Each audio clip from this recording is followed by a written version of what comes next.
So, stop me if you've ever heard this one before. Hard times create strong men. Strong men create good times. Good times create weak men. And weak men create hard times. The chances are, if you are here exploring your masculinity on YouTube of all places, then you've probably heard this quote one or two times before. And in spite of the fact that the quote comes not from a philosopher, not from a psychologist, nor even a historian, but rather a quote from a post-apocalyptic fiction novel, it provides a very cynical view for why we're in the state that we're in as men in these modern times. Though what that state is not particularly well defined. There is simply the idea that modern men are weak and that this is a problem that we have got to deal with. And whilst there are a flurry of videos and channels dedicated to tackling this problem and to answering the question of are modern men weak, spoiler alert,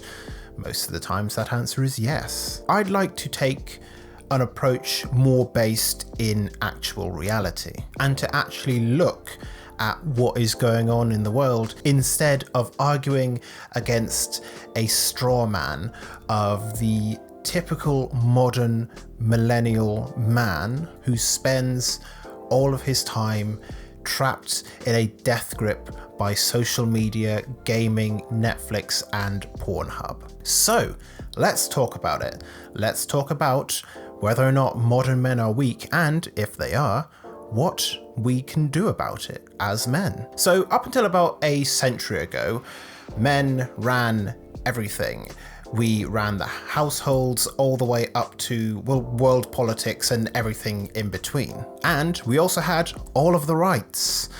And then we started to change as a society. Fast forward a few decades to where we are now, and women are no longer second-class citizens, gay people are no longer institutionalized, and there's never been more support for the trans community on the whole. Things aren't perfect, but for sure they are better. But with all of that societal and cultural change came a statement, first from the silent generation, then the baby boomers, then the Gen Xers, and most likely it will continue on into a perpetual future. This idea that modern men are weak and they are only getting weaker. Of course, if you ask them to explain this, then they'll probably go into one of the arguments that I am about to go through for your entertainment and education. So let's explore exactly why some people say that modern men are weak and are rapidly becoming weaker. So argument number one is that men no longer have defined roles. My first thoughts were, of course, that they have clearly never seen me in a crop top. Those are some extremely defined roles.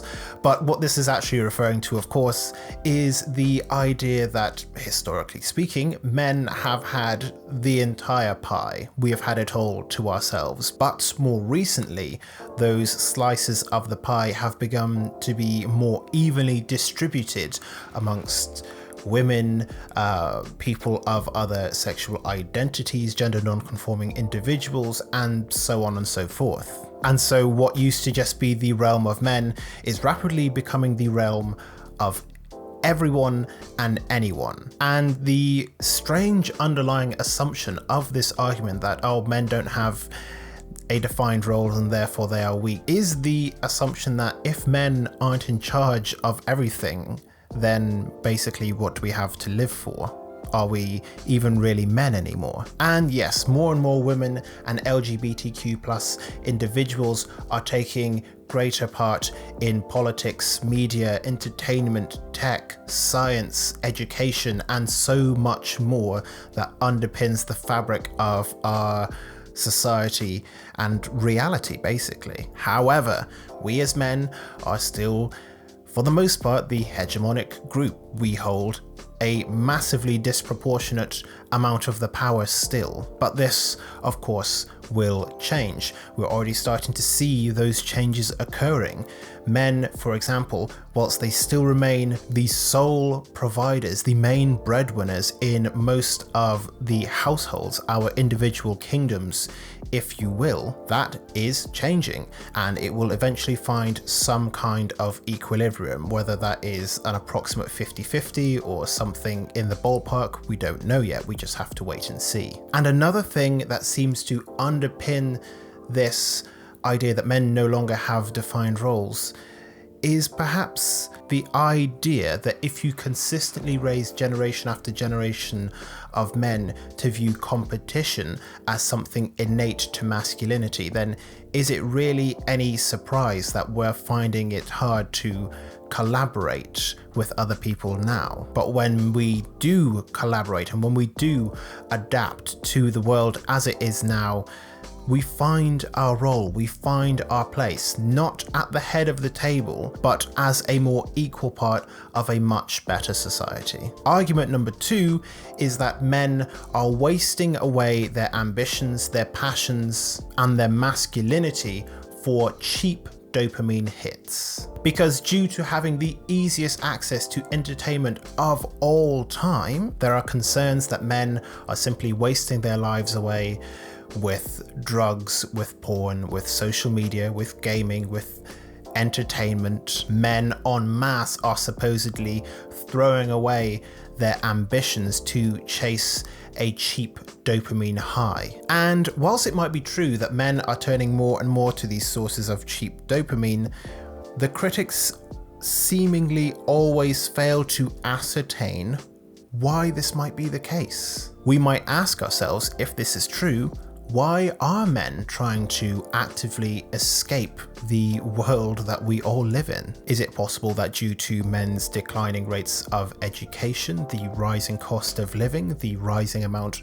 of total debt, wages stagnating, and startlingly more frequent economic disasters, that maybe men and everyone else is starting to feel like they're playing a losing game? Perhaps that is what they are trying to escape from through these cheap dopamine highs. We might also ask, do all men have to act out of peak ambition every single day? Does every single man have to do something meaningful with his life? And if so, what does it mean to live a meaningful life? Is this a standard that we can consistently apply to everyone? And if you have time to make these vague arguments on the internet, are you even living a particularly meaningful life? As with everything else surrounding this mentality, it begs the question, do men have to be strong? But we will circle back to that a little bit later on. Argument number 3,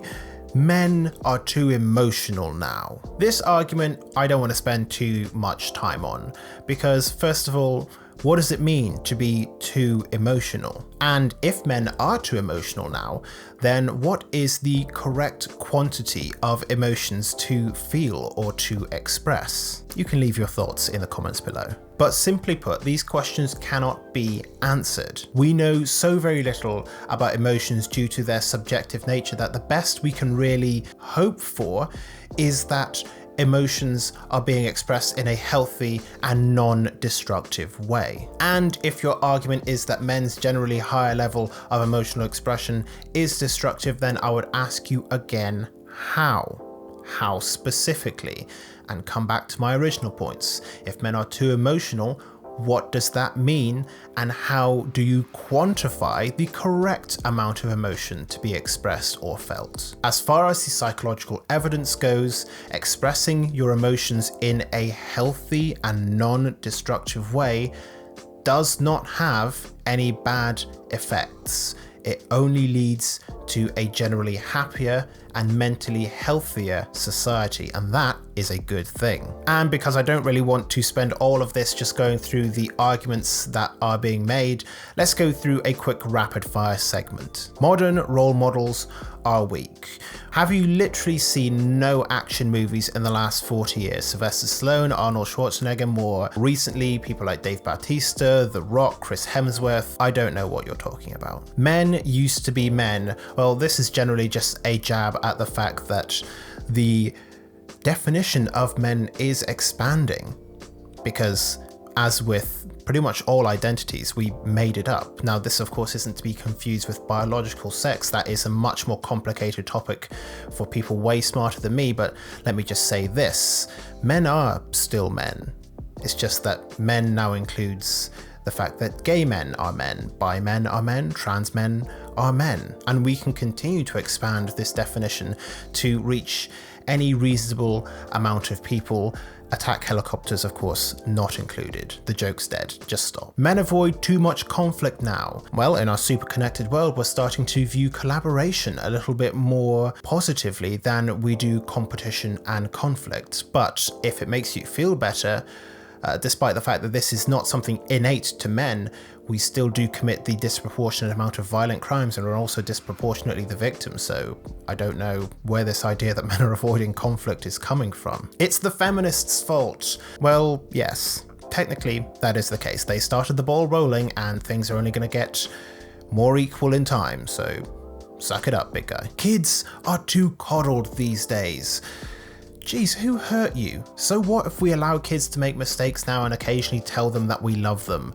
It's fine, the world's not going to fall apart. So what do we actually do about this idea that modern men are supposedly too weak now? Well, the main problem with this normative statement is the idea that men have to be strong. This is something that I alluded to earlier. But I would challenge you to come up with a consistent definition for what it means to be a strong man and what it means to be a weak man. A definition that could apply to all men and masculinity. I would make a very, very easy bet that this isn't something that you would find particularly easy to do. And if we can't give clearer definitions than if your grandfather was alive, he'd probably be able to kick your ass, or there's no way this generation could have fought in World War II without their iPhones and their TikToks, then this argument, to be honest, is starting to look a little dead in the water. So let me put forward a more agreeable argument. It isn't that every single man must be strong.